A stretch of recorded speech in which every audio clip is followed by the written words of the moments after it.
It is now my pleasure to invite the Secretary General of the United Nations, Mr. António Guterres, to address the Council. Mr. Secretary General, you have the floor. Madam President, can you hear me? Madam President, Mr. Vice President, Excellencies, ladies and gentlemen, may I first of all say how happy I am to participate in this meeting. I've always believed that we would not be able to have a reform of the UN development system fully in line with the objectives of the organization without a strong participation of the membership in the oversight and in the process of accountability. And I always believed that the other side of the reform is the relevance of ECOSOC, and within ECOSOC, the role of the operational activity segment that I always believed could be the instrument to guarantee that member states would have a real possibility of oversight and the guarantee of accountability in relation to the reform process and all the other aspects that the Quadrennial Comprehensive Program Review includes. So I am delighted to have this opportunity. I also would like to thank all those that made possible to be here as I am today, presenting the number of things that have happened. The leadership of the Deputy Secretary General, that has been absolutely crucial in all this process, all the different departments of the Secretariat, our country teams, the different agencies, and of course the guidance, the support, the contributions of member states that were extremely important to allow us to be today where we are. So my deep gratitude to all of them. And now allow me, Madam President, to deliver my report to the operational activity segment. We gather as COVID-19 continues to wreak havoc across the globe and expose the fragilities of our world, with the most vulnerable suffering the most. The task of eradicating poverty and achieving the Sustainable Development Goals has never been more challenging, more urgent, and more necessary. And these operational activity segments will help shape our ability to respond together. Our reforms, I deeply believe, have put us on the right footing. And together we have created a new coordination system for development. We have transformed our structures, tools, funding, and mindsets to better advance the 2030 agenda. Our country teams, under the independent leadership of resident coordinators, are making a greater impact supporting member states where it matters most in the lives of people. And thanks to a renewed spirit of collaboration, the UN system is working together more effectively across all dimensions of sustainable development. Our objectives remain clear: to help countries navigate and accelerate progress towards achieving the Sustainable Development Goals, fully respecting the principle of national ownership. The COVID-19 pandemic has raised the bar even higher, and we now have a triple imperative. First, to respond urgently to help countries stem the impact of the pandemic and suppress the transmission of the virus. Second, to help governments and their people safeguard development gains, mitigate the pandemic's socio-economic impacts, and protect lives in emergency settings. Third, to work with partners to ensure that the national, regional, and global recovery efforts follow the 2030 Agenda and the Paris Agreement on climate change. Resident coordinators will play a critical role in bringing together UN assets, working with WHO as they lead the health response, with UNDP on socio-economic support, involving then all country team members and regional economic commissions on debt, trade, and other macroeconomic dimensions. Excellencies, my report on the implementation of the 2016 Quadrennial Comprehensive Policy Review cycle is the fruit of rigorous monitoring of the situation on the ground and constructive engagement with member states and the UN development system. And I thank you for your continuous leadership. Looking ahead, I would highlight 3 points. First, we are on track in implementing the change measures mandated by the General Assembly in the 2016 Quadrennial Comprehensive Planning Review and the 2018 resolution on the repositioning of the UN development system. I thank colleagues across the system that have helped make that possible. A new generation of UN country teams is taking shape, better adapted to country needs, and better able to harness the expertise throughout the system. New cooperation frameworks are based on more integrated, coherent, and effective support to governments and their people. And business operations are becoming ever more efficient, with an emphasis on transparency and accountability. Member states have better visibility over the work and the resources of the system, including the resident coordinator system.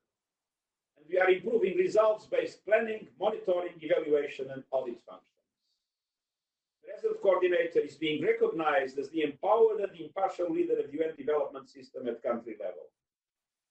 According to independent surveys, 2/3 of program country governments found resident coordinators showing increased capacity to support national development priorities. Almost 80% of host governments identified the newly reformed UN development system as more relevant to their country's development needs.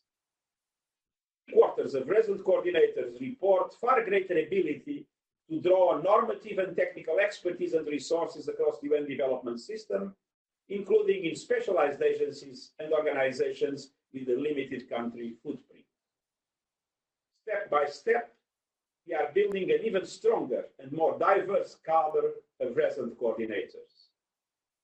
Since the transition to a reinvigorated system in January 29, we have ensured full gender parity amongst resident coordinators, and we have significantly improved geographic diversity. Following a new round of appointments last week that still have to be confirmed by member states in according their acceptance, the proportion of resident coordinators from the Global South has reached 50%, a 20% increase from just 2 years ago. We are on the right track, but as my report underscores, we are not there yet. We must, for instance, move forward rapidly with the outstanding dimensions of the management and accountability framework for UN country teams, continue to push ahead with the challenging but necessary work on efficiencies, advance our efforts to diversify the profiles and skill sets of resident coordinators and their offices, to spotlight on our work to scale up partnerships and find ways to meet the funding needs of the resident coordinator system. Excellencies, the second area to highlight is the urgent need to conclude all remaining mandates.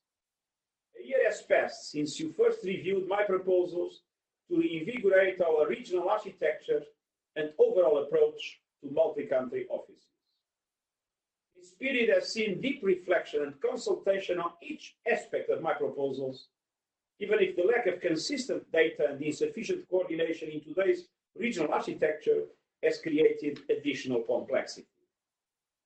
After a year of productive consultations, the time has come to move forward. COVID-19 is a reminder that we have no time to lose. The regional level remains an underutilized asset of the UN system.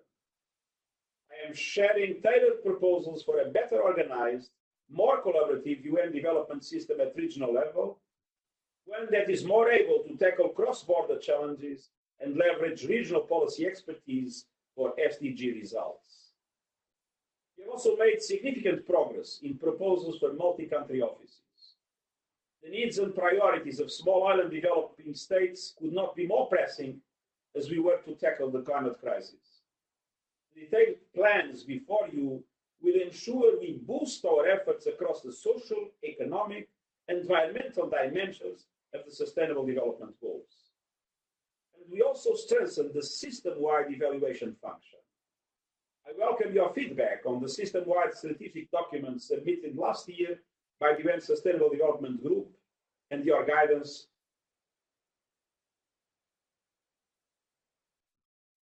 to look ahead.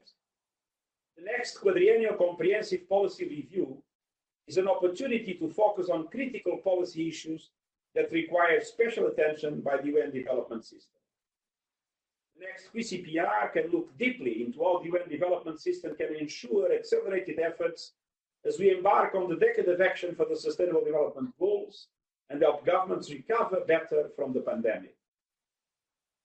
We must continue to step up cooperation in core areas where the interlinkages are strongest and our impact the greatest. Climate change, gender equality, economic transformation and employment, rooting out poverty and leaving no one behind. Partnerships, including South-South cooperation, will also be pivotal as will support to countries in special situations, including those experiencing fragility and crisis. Excellencies, in the space of a single quadrennial comprehensive policy review, we have deeply transformed the UN development system. And we have done so in time to ensure we can better support countries as the world faces the greatest global human crisis in generations. You can count on my determination and the full commitment of all members of the UN Sustainable Development Group to continue to honor your trust. And we count on you to continue to assume ownership over the new UN development system, provide guidance, and hold us accountable along the way. Your voice and support in the ECOSOC, in every governing body, and in your relationship with individual agencies will continue to guide success. Your contributions to the new resident coordinated system and other crucial areas of the funding compact will determine the long-term sustainability of the system we have built together. Nearly 40 countries have supported this effort today. I'm grateful to every single one of them and urge your continued support. I also count on others to step up at a time when the UN development system relies on a strong coordination backbone. Working together, with our foot on the pedal and our eyes on the 2030 agenda, we'll get through this crisis and reach our destination, protecting hard-won development progress and accelerating our joint efforts to achieve the Sustainable Development Goals in this decade of action. I look forward to listening to your perspectives and expectations on the way ahead, and I thank you for your commitment and your support. I thank